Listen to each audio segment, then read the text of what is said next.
Hello friends, history के हमारे इस वीडियो में हमारा आज का टॉपिक है प्राचीन धार्मिक आंदोलन। जैसा कि आप जानते हैं, विभिन्न एक दिवसीय परीक्षाओं में प्राचीन धार्मिक आंदोलन से कई सारे प्रश्न पूछे गए हैं।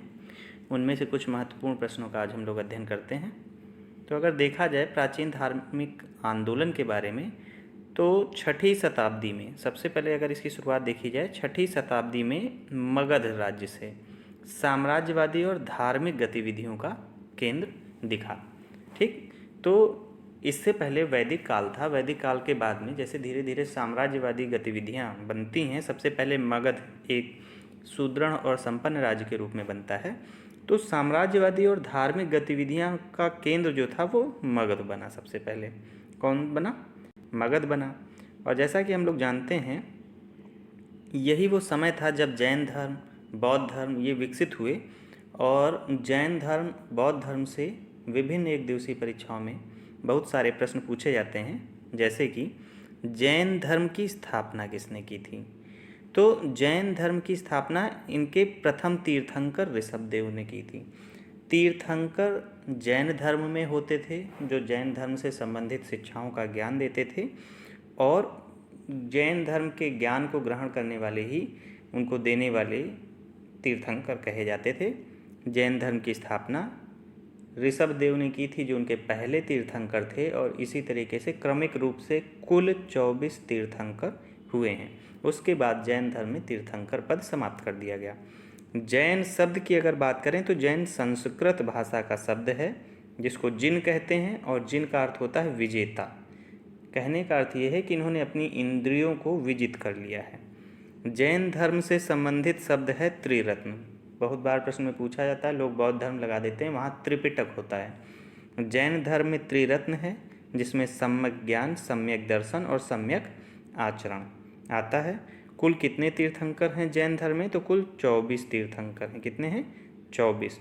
24वां तीर्थंकर इनके लिए ज़्यादा महत्वपूर्ण है, क्योंकि 24वें तीर्थंकर महावीर स्वामी थे। और महावीर स्वामी ने जैन धर्म को बहुत आगे बढ़ाया और उसका प्रचार प्रसार किया। कई बार प्रश्न पूछा जाता है, जैन धर्म के कौन से तीर्थंकरों का नाम ऋग्वेद में मिलता है? तो ऋषभदेव, जो कि इनके पहले थे, और अरिष्टनेमी। ऋषभदेव और अरिष्टनेमी तीर्थंकरों का उल्लेख हमारे ऋग्वेद में मिलता है। अब चूंकि हमने बताया महावीर स्वामी आपके 24वें तीर्थंकर हैं और महत्वपूर्ण हैं, तो इनके बारे में अगर हम लोग देखें तो महावीर स्वामी का जन्म कहाँ हुआ था? 540 BC में बिहार के पास में कुंडग्राम वैशाली में इनका जन्म हुआ था। पिता इनके वज्जी संघ के थे।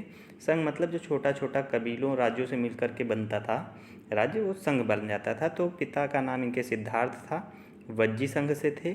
माता इनकी त्रिशला थी, जो कि लिच्छवी राज्य जो था, लिच्छवी के राजा चेटक की बहन थी। तो लिच्छवी नरेश चेटक की बहन त्रिशला महावीर स्वामी की माता थी। पिता इनके वज्जी संघ से थे। प्रश्न पूछा जाता है किस संघ से संबंधित थे? तो वज्जी संघ से थे। पत्नी की अगर बात की जाए तो इनकी पत्नी का नाम यशोदा था, और इनकी एक पुत्री थी जिसका नाम प्रियदर्शनी था, और इनके दामाद का नाम जामाली था। ये सभी प्रश्न पूछे गए हैं। महावीर स्वामी के बचपन का नाम अगर देखा जाए तो महावीर स्वामी के बचपन का नाम वर्धमान महावीर था। ज्ञान प्राप्ति के लिए इन्होंने 12 वर्ष तपस्या की थी। किस नदी के तट पर? ऋजुपालिका नदी के तट पर। किस वृक्ष के नीचे? साल वृक्ष के नीचे। ठीक है, तो ऋजुपालिका नदी और साल वृक्ष, 12 वर्ष की तपस्या। इसके बाद इनको ज्ञान प्राप्त होता है, तो इनके पहले शिष्य बनते हैं इनके जामाली, जो कि इनके पहले विरोधी भी थे। ठीक है, पहला उपदेश ये कहाँ देते हैं? राजगृह में। ठीक है, और किस नदी के किनारे? वाराकर नदी के किनारे। तो जैन धर्म में महावीर स्वामी का पहला उपदेश राजगृह वाराकर नदी के किनारे होता है। और इनकी प्रमुख उपाधियों की अगर बात की जाए तो इनकी उपाधियाँ कौन कौन सी थीं? केवलिन, जिन, आहरत और निर्ग्रंथ। ये सब जैन भाषा के शब्द हैं और महावीर स्वामी की उपाधियाँ हैं। निर्वाण यानी इनकी मृत्यु कहाँ हुई थी? तो राजगृह बिहार में ही पावापुरी में 72 वर्ष की आयु में 468 BC में। उपदेश, चूँकि उस समय की भाषा जो थी वो प्राकृत या अर्धमगधी भाषा थी, बिहार के आसपास का बेसिकली क्षेत्र था ये, तो इनका उपदेश जो है वो प्राकृत भाषा जो कि अर्धमागधी थी उसमें हुआ। और जैन संगीतियों, संगीति का मतलब होता है जो इनकी मीटिंग्स हुई, तो जैन संगीतियों में मुख्य रूप से 2 संगीति हुई थी। पहली संगीति जो है वो पाटलिपुत्र में हुई थी, स्थूल भद्र जो है अध्यक्ष थे, और 300 BC में हुई थी। और जो कि सेकेंड मीटिंग इनकी हुई थी वो वल्लभी गुजरात में हुई थी, क्षमा श्रवण अध्यक्ष थे 6वीं शताब्दी में। महावीर स्वामी ने 5 महाव्रत भी दिए थे, महावीर स्वामी ने 5 महाव्रत भी दिए थे। अब अगर जैन धर्म की कुछ प्रमुख स्टेटमेंट की बात की जाए जो कि परीक्षाओं में स्टेटमेंट देकर पूछते हैं, तो जैन धर्म ईश्वर की मान्यता को नहीं मानता लेकिन आत्मा की मान्यता वो मानता है। जैन धर्म पुनर्जन्म और कर्मवाद में भी विश्वास रखता है। ध्यान देना है कि ईश्वर को नहीं मानता जैन धर्म। जैन धर्म के अगर प्रमुख राजा जो मानने वाले थे, चंद्रगुप्त मौर्य था, उदयन, कलिंग नरेश खारवेल, राष्ट्रकूट राजा अमोघवर्ष था। यहाँ पर ध्यान देने वाली बात यह है कि कर्नाटक में स्थान है श्रवणबेलगोला, वहाँ पर गोमतेश्वर बाहुबली की मूर्ति है। ठीक, कहाँ पर? कर्नाटक में श्रवणबेलगोला में। मौर्योत्तर युग यानी मौर्य के बाद में जो युग था उसमें जैन धर्म का प्रसिद्ध केंद्र मौर्योत्तर युग में कौन बन गया था? मथुरा। भगवती सूत्र जो इनका एक प्रसिद्ध ग्रंथ है उसमें महावीर स्वामी के जीवन और एवं महाजनपदों पर भी प्रकाश डाला गया है। जैन धर्म का ग्रंथ कौन सा है? भगवती सूत्र है। तो इस प्रकार से जैन धर्म के कुछ प्रमुख क्वेश्चन हुए। अब अगर जो बौद्ध धर्म के बारे में देखा जाए, ये लोग चाहे जैन धर्म के महावीर स्वामी हों, चाहे बौद्ध धर्म के गौतम बुद्ध हों, ये सब क्षत्रिय राजपूत थे जिन्होंने ब्राह्मणों की धार्मिक धर्म पर एकाधिकारता को तोड़ते हुए सरल भाषा से धर्म के पालन को सिखाया। बौद्ध धर्म की अगर बात करें तो बौद्ध धर्म के संस्थापक गौतम बुद्ध, इन्हीं को लाइट ऑफ एशिया भी कहा जाता है, एशिया का प्रकाश पुंज। इनका जन्म 566 BC में नेपाल के पास में कपिलवस्तु, वर्तमान में नेपाल। पिता इनके शुद्धोदन शाक्य कुल से थे, माता इनकी महामाया देवी और पत्नी का नाम यशोधरा था। ग्रह त्याग इन्होंने किया, वो घटना महाभिनिष्क्रमण कहलाई 29 वर्ष की आयु में। इनके प्रथम गुरु आलार कलाम सांख्य दर्शन की शिक्षा दी, और जबकि ज्ञान प्राप्ति इनको बोध गया बिहार में निरंजना नदी के तट पर, जबकि महावीर स्वामी को ऋजुपालिका नदी के तट पर। महावीर स्वामी को साल वृक्ष के नीचे ज्ञान प्राप्त हुआ था, जबकि गौतम बुद्ध को पीपल के वृक्ष के नीचे वैशाख पूर्णिमा वाले दिन 35 वर्ष की आयु में ज्ञान प्राप्त हुआ था। तुलनात्मक अध्ययन यहाँ पे जरूरी है। प्रथम उपदेश की अगर बात करें तो इनको ऋषिपत्तन सारनाथ में पहला उपदेश इन्होंने दिया, पाली भाषा में दिया, जबकि जैन धर्म अर्धमागधी भाषा में था। और इनके प्रथम धर्म उपदेश की घटना ही धर्म चक्र प्रवर्तन कहलाती है। महापरिनिर्वाण यानी मृत्यु इनकी कुशीनगर में हुई थी। पूछते हैं प्रश्न, कहाँ पर हुई थी? कुशीनगर में 80 वर्ष की आयु में। सर्वाधिक उपदेश भी पूछा जाता है इन्होंने कहाँ पे दिया था, तो गौतम बुद्ध ने सर्वाधिक उपदेश श्रावस्ती में दिया था, और श्रावस्ती उस समय में कौशल की राजधानी थी। ठीक है, जैसे जैन धर्म में त्रिरत्न हैं, इसी प्रकार से बौद्ध धर्म में त्रिपिटक हैं, जिसमें विनय पिटक, सुत्त पिटक और अभिधम्म पिटक है। विनय पिटक में संघ के नियम दिए गए हैं। त्रिरत्न इसमें कौन कौन से हैं? बुद्धम, धम्मम, संघम है। प्रथम बुद्ध मूर्ति जो है वो मथुरा कला से बनी हुई है। सर्वाधिक बुद्ध मूर्ति गांधार कला से बनी हुई है। गांधार कला जब भारतीय कला में फारस और ईरान के आसपास का जो अफगानिस्तान का क्षेत्र है, उन लोगों के आने के बाद में जो कला में परिवर्तन हुआ, गांधार कला का विकास हुआ। इसमें 4 बौद्ध संगीतियाँ हुई थीं, जिसमें चतुर्थ बौद्ध संगीति में हीनयान और महायान में बौद्ध धर्म विभाजित हो गया था। प्रश्न पूछा जाता है किस बौद्ध संगीति में बौद्ध धर्म 2 भागों में बट गया था, तो चौथी बौद्ध संगीति में बौद्ध धर्म 2 भागों में बट गया था, हीनयान और महायान। इसी तरीके से अगर देखें हम लोग तो बौद्ध धर्म में क्षणिकवाद, कर्मवाद, अनात्मावादी है, यानी कि बौद्ध धर्म आत्मा को नहीं मानता, जबकि जैन धर्म ईश्वर को तो नहीं मानता लेकिन आत्मा को मानता है। राजकीय संरक्षक बौद्ध धर्म के बिंबसार, अजातशत्रु, कनिष्क, हर्षवर्धन, प्रसेनजित रहे हैं। बौद्ध विद्वानों में अश्वघोष, जिसकी लिखी पुस्तक बुद्ध चरितम, नागार्जुन जिसने शून्यवाद दिया था। ये सब महत्वपूर्ण थे। अब अगर देखें अगला जो प्राचीन काल में धर्म था, हमने दो धर्म देखे, जैन धर्म और बौद्ध धर्म।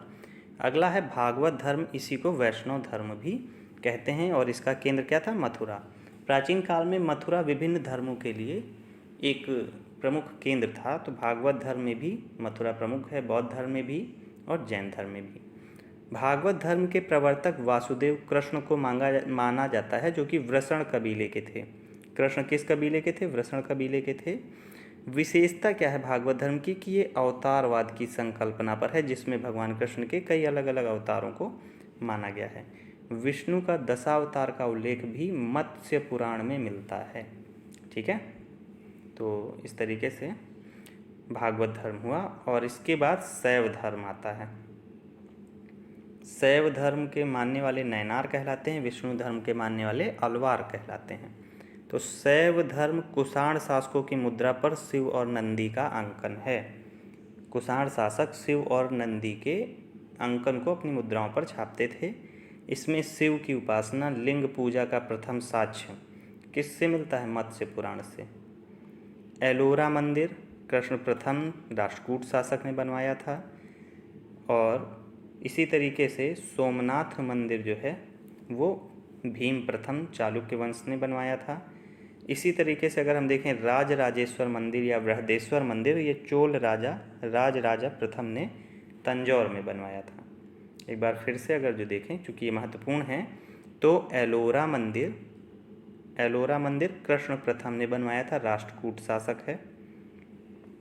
राजराजेश्वर या बृहदेश्वर मंदिर चोल राजाओं ने बनवाया था, राजराज प्रथम।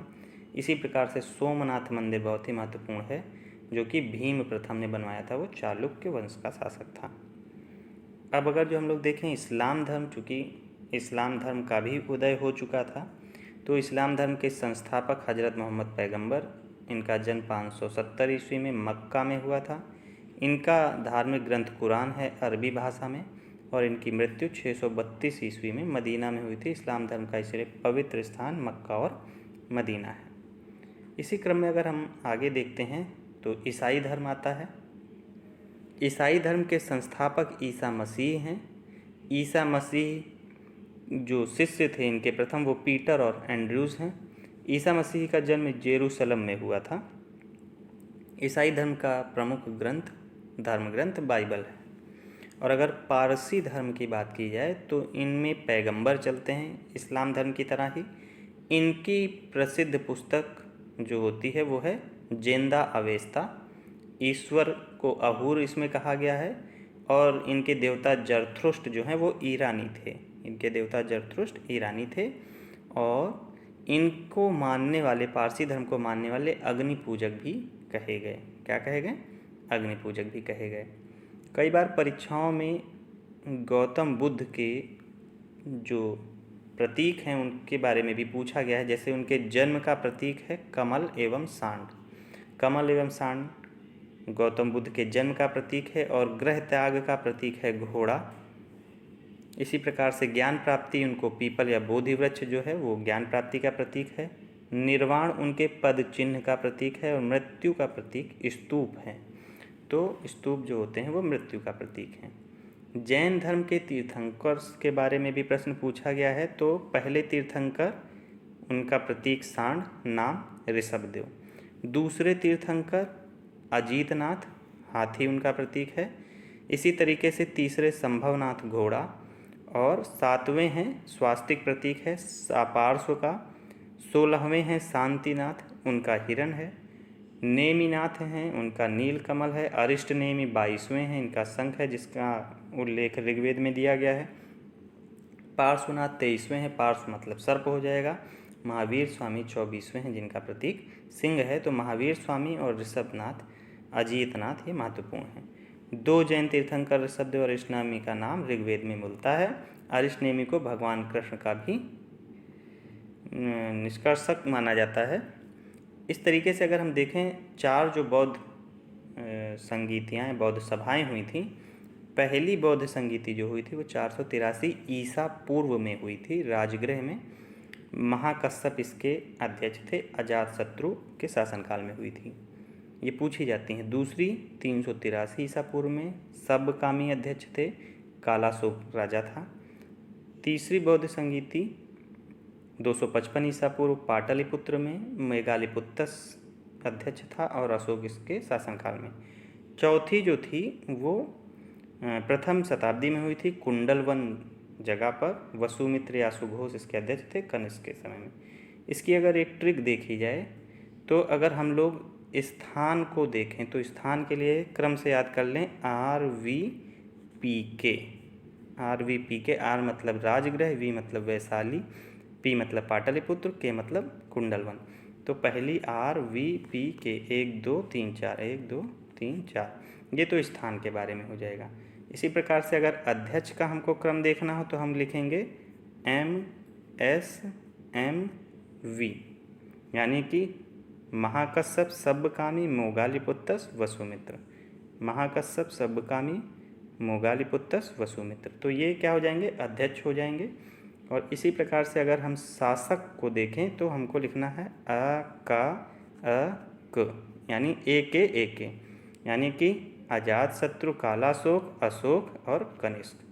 तो RVPK, MSMV, अक। तो इस तरीके से हमको बौद्ध सभाओं में स्थान, अध्यक्ष और शासन काल के शासक याद रहते हैं।